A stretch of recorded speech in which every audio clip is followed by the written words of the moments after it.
It's not inconceivable we could have an ocean migrant who got hopelessly lost. There could be links between this monster and real creatures. I believe that something in Lake Champlain echolocates. Science explores the probability, challenging old evidence, as others search for proof. The only thing really missing is the body. We're going to be eating here, we're going to be sleeping here. This is the spot to search for Champ. Witnesses around the world report seeing monsters. Are they real or imaginary? Science searches for answers on Monster Quest. Lake Champlain, a serene freshwater lake in northern New England that covers more than 400 square miles. It is bordered on the east by New York and the west by Vermont. The lake is a quiet place, mainly used by small crafts, ferries, and lake cruises. And perhaps something else. Something that shouldn't be there. The locals call it Champ, America's Loch Ness. And like Scotland's famed Nessie, hundreds claim to have seen it. But what have they seen? On his way to Canada, the French explorer Samuel de Champlain mapped the lake that would eventually bear his name. Back then, this area was lush, remote, and sparsely populated. According to one version of history, in July of 1609, de Champlain became the first person to record seeing a monster here. As the legend goes, he described it this way: a 20-foot serpent as thick as a barrel and a head like a horse. It kind of looked like you would guess what a submarine would look like. But it moved out, it turned around, and it went out into darkness. Had a girth or a torso about the size of a pony, I would guess. A crocodile shaped like a seal with a long neck. And it came up, and I could now make out part of the head and a little bit of the neck. I would say it was probably a good 6 to 8 feet long. Very smooth skin, no scales, no fur that I could ascertain. And 4 sets of flippers and a tail. That's what these things look like. I didn't see any dorsal fins or anything. But that was not a fish, that was like a dinosaur head. Eyewitnesses today describe the creature as long, sleek, and prehistoric looking. It's estimated to be between 6 and 25 feet in length, possibly humpbacked, with a snake-like head.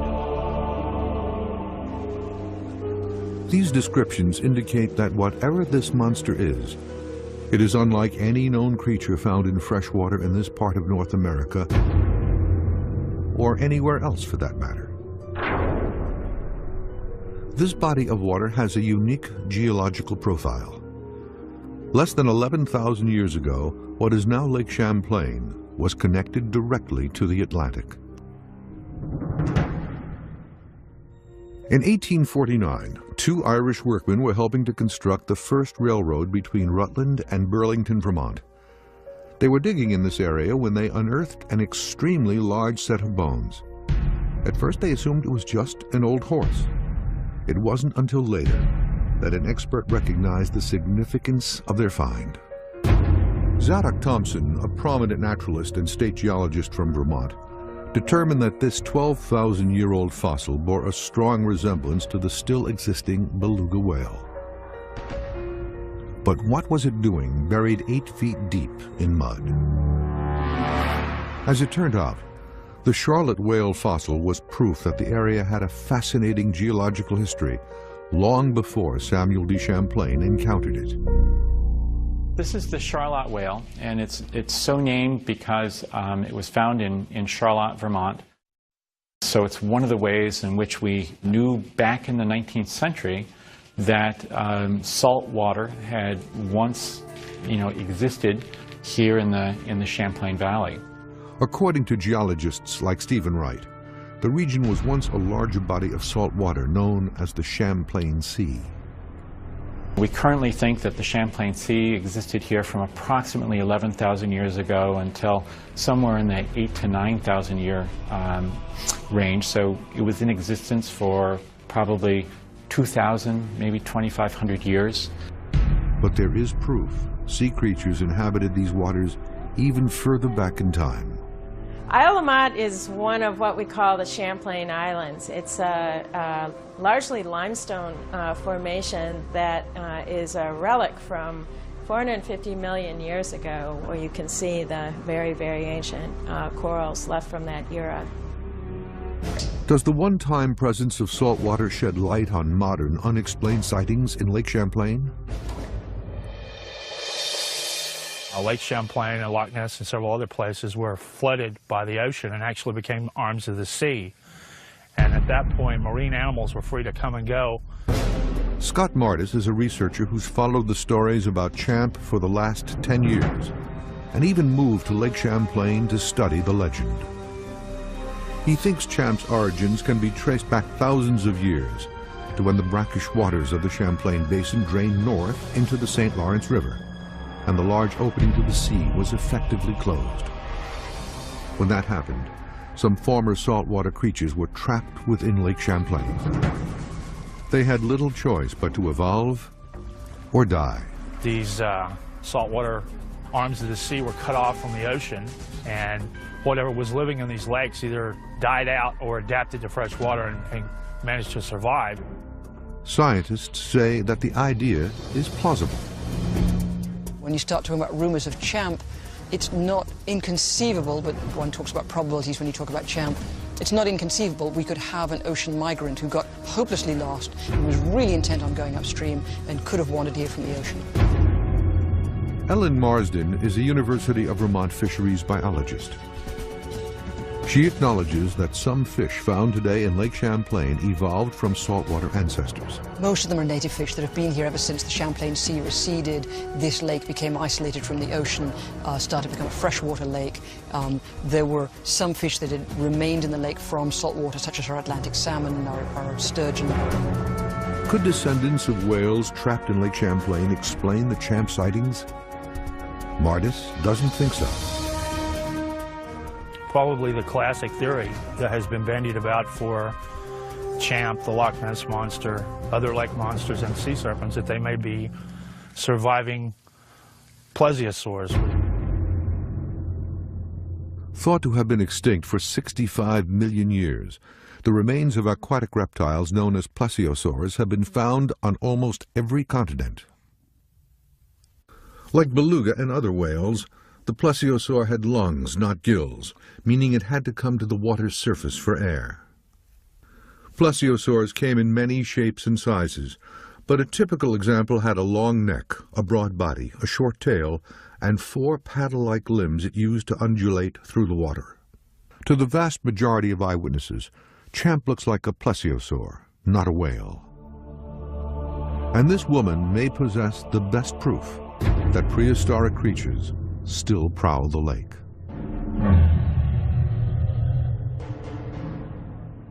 July 5th, 1977, near St. Albans, Vermont. Okay, you two. Sandra Mancy and her 2 children and her husband are taking a leisurely afternoon drive when they decide to pull over and walk along the lakefront.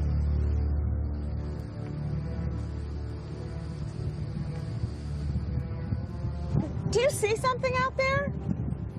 What? I think I see something out there. Kids! Get back! Get away from the water! Using her Instamatic camera, Mancy took the snapshot of what she saw.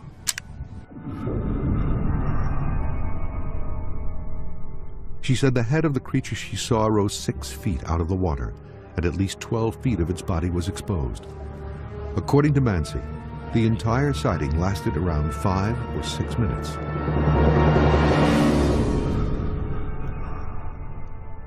Cryptozoologist John Kirk has examined many Champ sightings and says credible evidence like photos are rare. Sandra Mancy's picture at Lake Champlain is probably the best. But does science support the notion that a plesiosaur could exist today in this lake? Do I believe there's something unusual out there that we don't know something about? Absolutely. There's loads of stuff we don't know enough about out there. Do I believe there's a plesiosaur-type monster? No, no. Okay, Ted, swing it on in, and I want you to park it parallel to the lake. Up until recently, Scott Martis's research has focused on the eyewitness accounts of others. Now, for the first time, he's going to try to find his own photographic evidence of Champ. Whoever wants to spend the money to do that sort of work needs to come here and do it and try it. That's the only way to find out. Jay, I think we've got 6 camera traps total, 3 on the ground, 3 in the... Martis will be working with Monster Quest videographers Jay Cole and Jared Christie. Combined, they have 30 years' experience capturing images of animals in their natural habitat. So what we've done is we've brought out a research transport vehicle and set it up on a remote location of Lake Champlain. We've positioned ourselves here for an extended number of days because many people have told us the only way to find Champ is to actually be on the lake.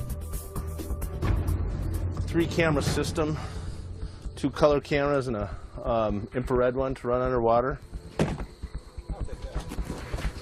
The forward and reverse camera system is going to be the tickets to help us tour the lake and find this Champ. Jay, where we're going to put these camera traps are in some of the hot spots out there in the lake where we've had quite a few sightings. The challenge, in a lake that covers more than 400 square miles, is where to begin. The answer may lie in the unusual findings of another expert. I was stunned at the size because I never imagined anything that big in Lake Champlain.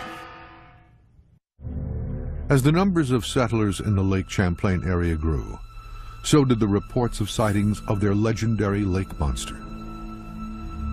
1873 was a particularly busy year for Champ.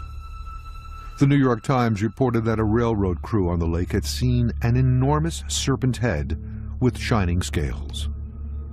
In July, Clinton County Sheriff Nathan H. Mooney reported an enormous snake or water serpent he thought was 25 to 35 feet long. The following month, the steamship W.B. Eddy encountered Champ by running into it. According to tourists on board, the ship nearly capsized.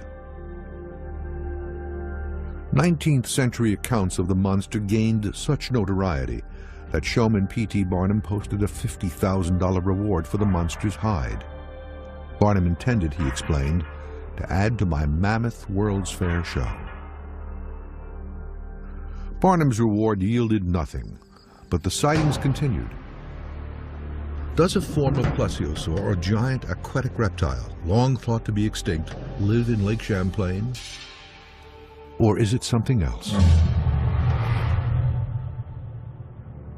Back and forth across Lake Champlain, ferryboat captain B.J. Bombard has made the trip from Burlington to Port Kent thousands of times in his career.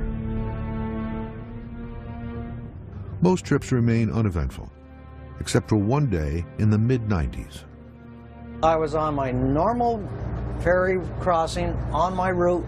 I looked ahead, you could see something coming towards us, or something was there, and as we get closer, you could tell it was on a reciprocal course.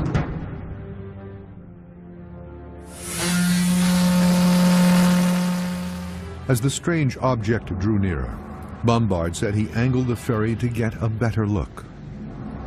As I looked at it, and we got closer, it kind of looked like you would guess what a submarine would look like if it were real close to the surface and it were just pouring water off the top of it. I got my binoculars out and I was looking at it, and as we got closer, you could see that it just wasn't a log and it wasn't two things. It seemed to be just one particular mass that's there, and I would say it was probably a good 6 to 8 feet long. I didn't see any dorsal fins or anything. It's weird, but you know, I just didn't see any fins at all. The closer I got, the more it looked like something, but I didn't know what. And Elizabeth von Muggenthaler will add, she's never heard anything like it. There is no known fish or mammal besides whale or dolphin that produce echolocation. It doesn't lie. I mean, the signal doesn't lie. Elizabeth von Muggenthaler is familiar with stories like Captain Bombard's. She grew up along the shores of Lake Champlain. Today she is an acoustician who specializes in recording animal sounds. In June of 2002, equipped with an array of sophisticated underwater recording equipment, von Muggenthaler's team recorded audio within the deep waters of Lake Champlain. She was astounded by what she heard.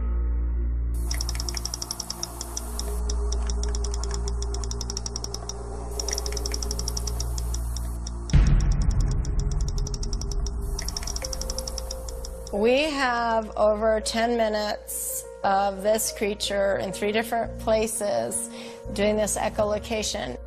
Echolocation, also called biosonar, is used by mammals for foraging and navigation. These animals emit sonar and listen to the echoes that return to locate and identify objects in their environment. Echolocation is literally biosonar. If you go out in your boat and you look at your little fish finder machine, you're actually using sonar. You're sending a beam of sound out in the water and it bounces back, it echoes back. Although she has studied whales and dolphins, von Muggenthaler says that what she recorded at Lake Champlain in 2002 is not a known animal. Instead, she believes the most logical explanation for the sounds is a uniquely evolved creature.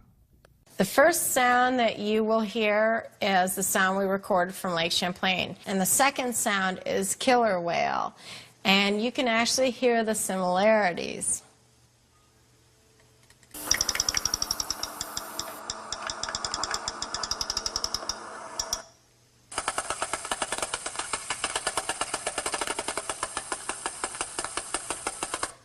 Very, very similar. It tells me that this animal is echolocating and it has an advanced brain. This is an ancient area. How are we to know that something different didn't develop when the sea got cut off from the St. Lawrence Seaway and the Atlantic Ocean? Experts don't think plesiosaurs had the ability to echolocate, but they could have developed this specialized behavior over time. The first time we got echolocation was right in here, right around 24 feet in Button Bay. The second time we got echolocation was right in here at Hunter Bay. And the third place we got echolocation was right in Town Farm Bay at approximately 30 feet. I think the key to this is to very quickly intercept what you get on sonar with video equipment to identify it fast enough.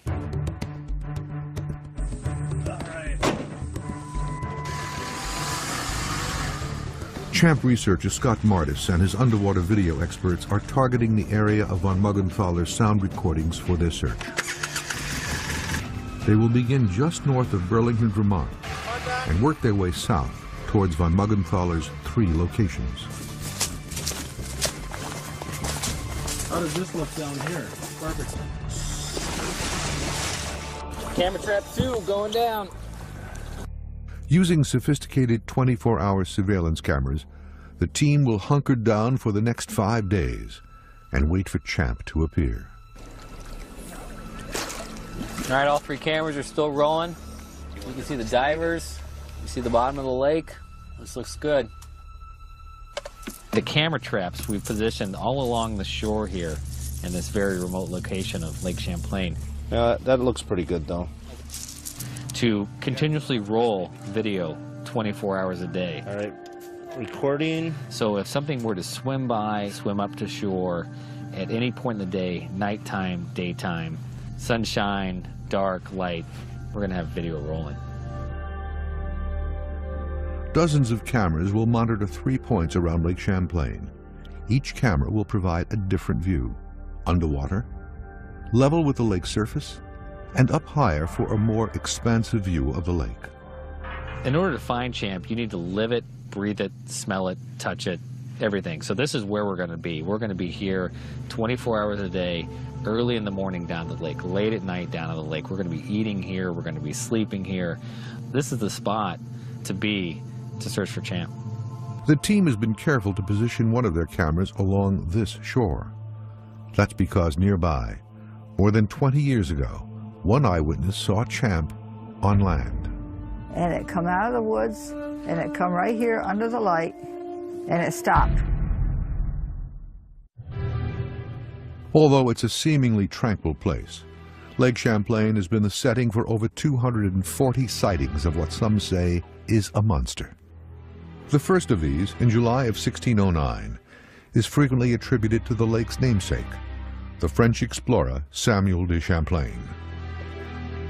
The story that has been repeated, often in print, is that Champlain claimed to have seen a 20-foot serpent thick as a barrel and a head like a horse. But a closer look at his journals reveals something startling. Champlain's actual description doesn't say anything about a serpent. Instead, it says this: "There is a great abundance of fish, the largest of them from 8 to 10 feet long, with a snout 2 feet long and a double row of sharp, dangerous teeth. It is protected by scales of a silvery gray color so strong that a dagger could not pierce them."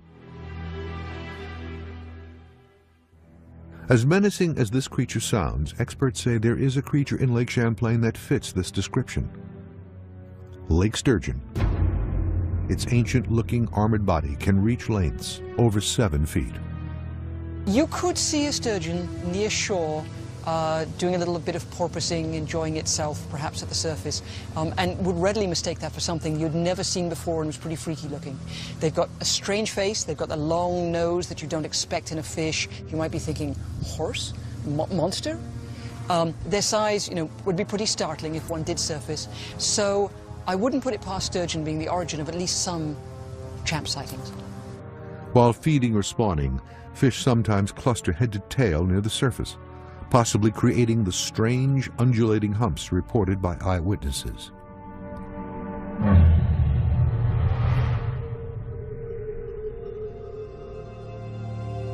It was a beautiful, warm, one of those very special warm nights. The water was glass smooth. Off to our right, we could see a very gentle wake. No splashing, nothing, but we knew that there was something moving. So we knew we were looking at something very unusual, and probably the Champ. Never have a camera when you need it. Another theory, the humps are not animals at all, but rather man-made.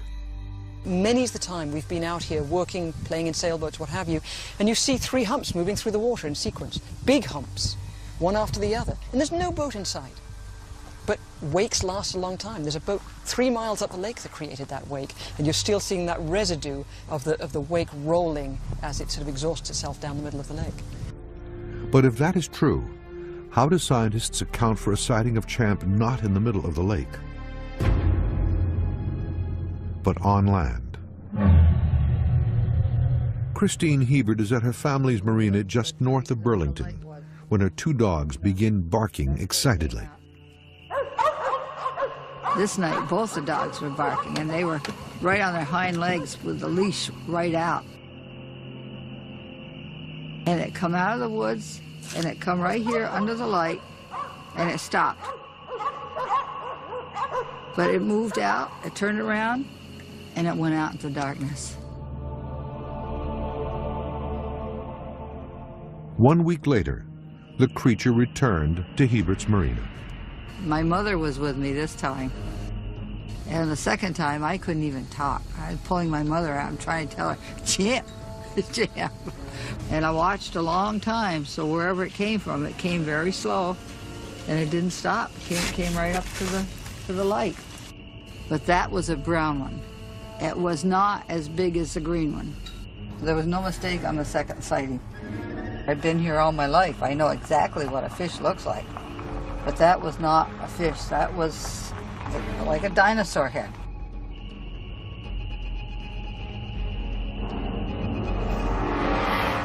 Hebert describes a plesiosaur-like creature that held its head high while walking.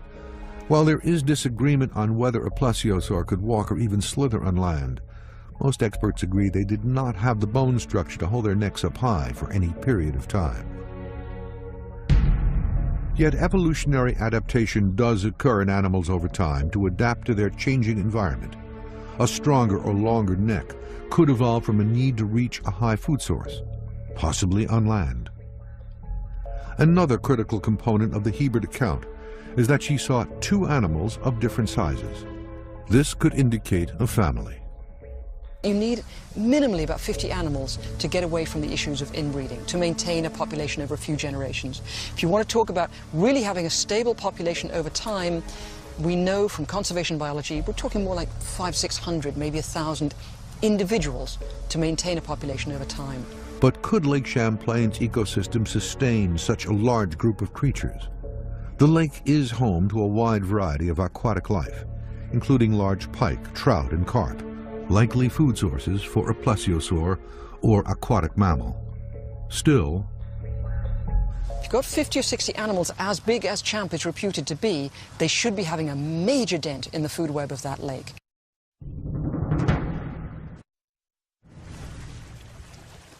as members of Scott Martis's video team work the shoreline near Christine Hebert's marina, Martis and the remaining crew begin their search on the water.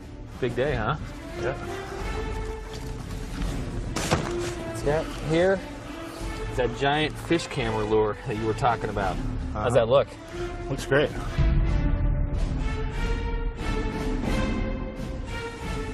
On this expedition, Martis is equipped with two unique underwater camera systems designed specifically for the Champ search. The first camera, a giant fish cam, is on a lure made to look like the lake trout that live in Lake Champlain. On the front of the lure, near the nose, is the AquaView camera. If Champ is a predator, it may be possible to trigger an attack with this flashing, fast-moving lure.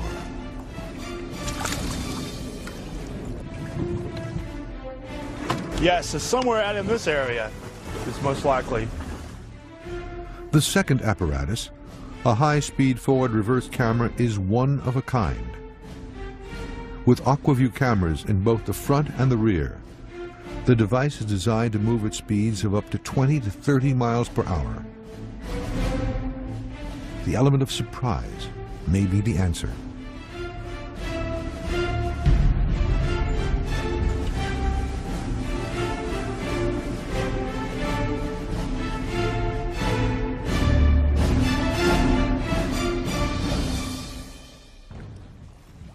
Another team of researchers possess the technology to actually see the creature if it exists, though monster hunting is not their reason for being here.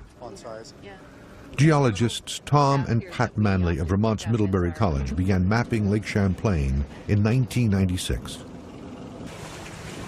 And there were two major components, one being the geological aspect, to actually look at all the detail within Lake Champlain. And the second aspect was to actually map all of the historical artifacts on the bottom of the lake. Although it was mapped once in the 1800s, the Manleys' work is the most extensive and technologically sophisticated geological survey of the lake to date. They will employ side-scan sonar to map the topography of the lake bottom. For Champ researchers, the Manleys' efforts could yield useful information about the lake's ecosystem and its depth. This is a side-scan sonar, and what it does is it sends out sound on each side of this, the starboard and the port side, along a whole swath. And as we tow it, we'll be able to see anything that's protruding above or below just the surface. The Manleys' starting point today is one of Muggenthaler's echolocations, Thompson's Point. This is the direction of the travel of the boat. The red line is the port side, 50 meters out, so it shows you the range. And we're heading towards these dots, which represent the location of the little boat at the bottom of the lake. Now this is a log right in here at the bottom of the lake, probably 30, 40 feet long. Yeah, these are more fish, schools of fish right in here. Dirty fingerprints. Here it is. Oh, this is a beautiful image. You can get to see the hatch work, the bowsprit. The Manley sonar images are so detailed, it is theoretically possible for them to capture an image of Champ. And if it's an air-breathing creature, you'd expect it to have reasonable-sized lungs, and we would expect to see a very, very large, huge hit on that. So far in their research, the Manleys have found many historic artifacts at the bottom of Lake Champlain. We've uncovered circa 70 brand new shipwrecks since we started this program, along with a lot of smaller artifacts that have been located. But at this spot in 1990, they also found something unexpected.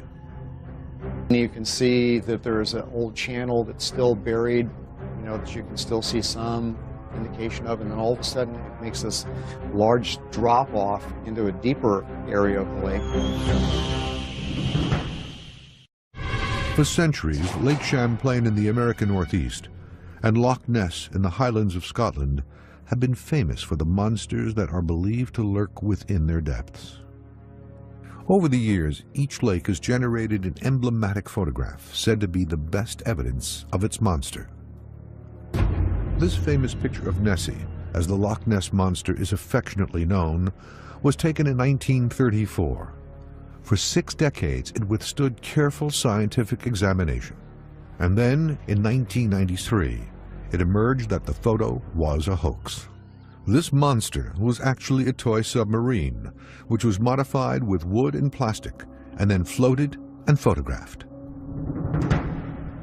So far, the Sandra Mansi photograph of Champ, taken in 1977, but not revealed until 1980, has withstood scientific scrutiny. It's still a very interesting photograph, bar none, and if it is real, then it's the best of the lot. For some reason, those of us who dwell here in this country seem to have had better success than a lot of people from other countries who've attempted to film this phenomenon. I know we saw something in that lake, and had I not had the photograph, never would I have told. Mansi says she clearly remembers what happened that day. I want people to know that this is real. This is exactly what I saw. I'm watching out there, and I could see, well, like turbulence or disturbance or something. And then the head and the neck, right here, broke the surface. My legs gave out. I went down on my knees. The whole thing hit me at that point. And I had the camera, and I picked the camera up, and I took the photograph.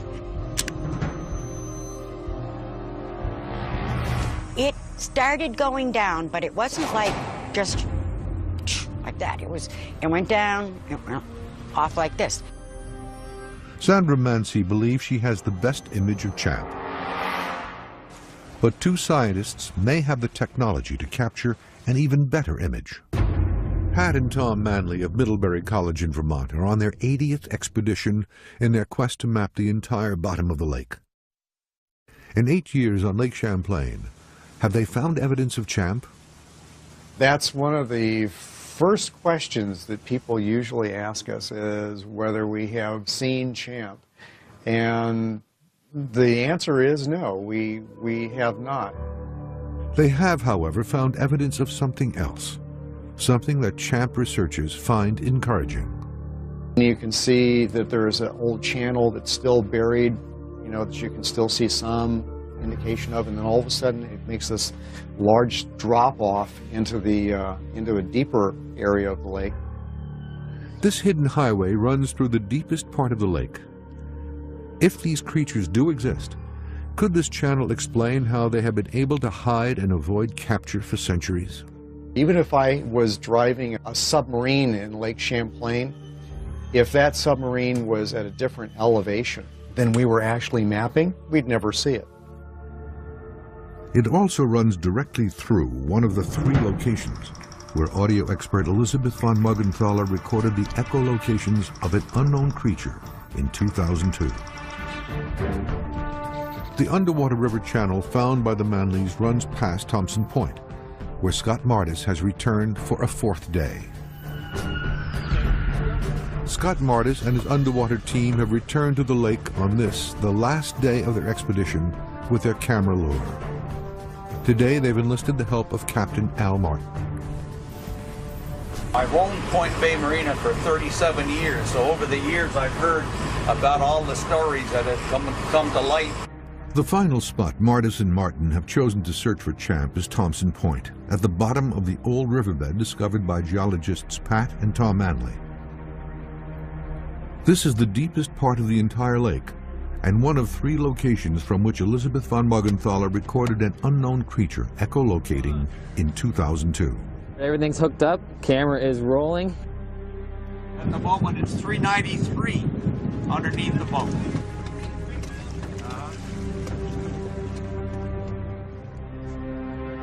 Angle's good. We're at 450 feet on the cable. Scott, what are we seeing? Mostly just water right now. Yeah, I'm seeing something. This is really strange. If Champ, the mysterious denizen of Lake Champlain, truly exists, he is an oddly Frankenstein-like animal, a shadowy creature with curious patchwork of mammalian, reptilian, and fish-like characteristics. This man, like many eyewitnesses, said he saw Champ glide through the water like a large fish or snake. This woman says she saw 2 Champs, a green one and a brown one, walking on land. This acoustics expert says Champ produces biosonar somewhat similar to a dolphin or whale, but unlike any known creature. And this woman says she saw the creature lift its neck 6 feet out of the water. That's when she took this picture. I saw something. I know nobody's going to believe me at this point. Although Mancy has remained steadfast in recounting this version of events, critics say there are some problems with her story. Benjamin Radford is a writer with the Skeptical Inquirer, a publication that has long maintained that Champ is a great story and nothing more. If you just glance at the photo and you say, yeah, that could be a lake monster, then it's compelling. But if you take more time with it, if you more closely examine it, if you do the investigation, the story falls apart. Mancy acknowledges that she doesn't remember where, exactly, she stopped with her husband and children that day. I know that we were not into Canada. I know we were on the Vermont side. And I know that it took us probably an hour and a half to 2 hours to get back to where I knew where I was. But her inability to pinpoint her location makes it difficult, if not impossible, for experts to examine the veracity of her story. And the problem is that in the photo itself, there's almost nothing of scale. There's not like a boat nearby or a person or anything in the foreground or background, really, that you can tell how far away the object is. Sandra Mancy said it was, I think, between 8 and 16 feet. One person had claimed that he had done analysis based on the wave height in the photograph, that it was up to like I think 60 or 80 feet long. Now, which is it? Is it 10 feet long? Is it 50 feet long? Is it 30 feet long? What is it? According to Mancy, some experts agree with her estimates. In 1991, an oceanographer at the University of British Columbia examined the photo. I said 6 to 8 feet out of the water this way, and maybe 8, 10 feet that way, 12 feet. An oceanographer studied the photograph, Dr. Paul LeBlanc, and he tells, according to the wave pattern, it's much bigger than that. But according to LeBlanc, his results are only as accurate as the estimates given to him by Mancy. So what is Radford's explanation for the image in the photograph? I've come to the conclusion that it's almost certainly a floating log. Radford believes Mancy's image is debris carried from the bottom of the lake. I've seen cases where a stick coming up out of the water can appear to be moving because the wind is actually pushing the water across it. Decomposition creates gases within rotting wood, making them more buoyant and for a brief moment propelling them to the surface before sinking slowly again into the lake. It's important to realize that there's more than one explanation for lake monster sightings. Any number of things that aren't immediately identified can be interpreted as lake monsters. In the case of the Mansi photo, this image could be the root of a tree trunk that was pushed to the surface before descending again into the depths. So what I've done is, through my animation, I took a scale model of a tree stump and I rotated it 360 degrees to show how a tree stump could look like a lake monster from a certain perspective. My analysis of the Mansi photograph, I was trying to show that the head and the neck aren't connected. It looks like they are because there's a little patch right here that is actually a shadow from the sun coming down, but the head and the neck aren't part of the same creature coming down. But Mansi herself is unmoved by this hypothesis. It has been scrutinized for almost 30 years, and they can call me anything they want and think anything they want, but they cannot debunk the photograph. You know why? This is what I saw. You get parts where it's bouncing around the mud, but then you're getting other shots that's very clear at the bottom. It's been 6 hours, and at 30 miles per hour, Scott Martis has covered most of the deep channel. But they've found nothing. Great shots at the bottom. You can see the muscles and everything very clearly. So if Champ or a sturgeon or whatever had been down there, we would have got excellent video footage of it. It's not a question of the equipment we were using. It was just a question of luck if the animals were going to show up, you know. Back ashore, the news from the fixed camera surveillance effort is disheartening as well. That shot right there, that movement. Right up and through here, you can usually see something. After reviewing hundreds of hours of surveillance video, it's clear Lake Champlain is teeming with creatures, but there's no evidence of Champ. You know, we went through, hours and hours of footage, and we weren't able to identify anything that came up. Maybe it's the wrong time of year. Still, Scott Martis is not discouraged. He intends to continue his pursuit of Champ, despite the disappointing result of this expedition. Everybody has to look at the available evidence and make up their own mind on that. If I turn out to be wrong, I could at least be justified by saying, well, look at what I base my belief on. It's this body of evidence over here. Scott Martis and Sandra Mansi are drawn together against a world of skeptics. Hi, Sandra. We've met before. I'm Scott Martis, cryptozoologist. Hi, Scott. How are you? Among experts, opinions on Champ's existence range from guarded optimism to something more hopeful. I think that Sandra Mansi is probably a sincere, honest eyewitness who just happens to be wrong about what she saw. Yeah, I do occasionally have people come and tell me they've seen something bizarre, and then you sort of ask enough questions to say, did it have this kind of mouth, or was it doing this, or was it in this part of the water? And then you can say, what you've seen is a sturgeon, a sea lamprey, spawning population of minnows. I still think it's a big fish, if it's going to be anything at all. Echolocation only exists in those creatures that have a highly evolved communication center, like whales and dolphin. I would like to know what it is, but if we do find out, I hope we leave it alone. In fact, the eyewitness accounts are so common and apparently credible. In 1982, both the Vermont House of Representatives and the New York State Senate passed laws to protect Champ. Even without definitive proof, the creature was put on the endangered species list as a precaution.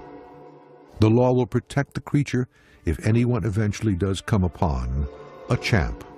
And until that happens, those who are inclined to believe can take some comfort in the intriguing scientific findings generated from these investigations. The echolocation found in Lake Champlain is the first and only echolocation found in a freshwater lake. And for that itself, the science is amazing.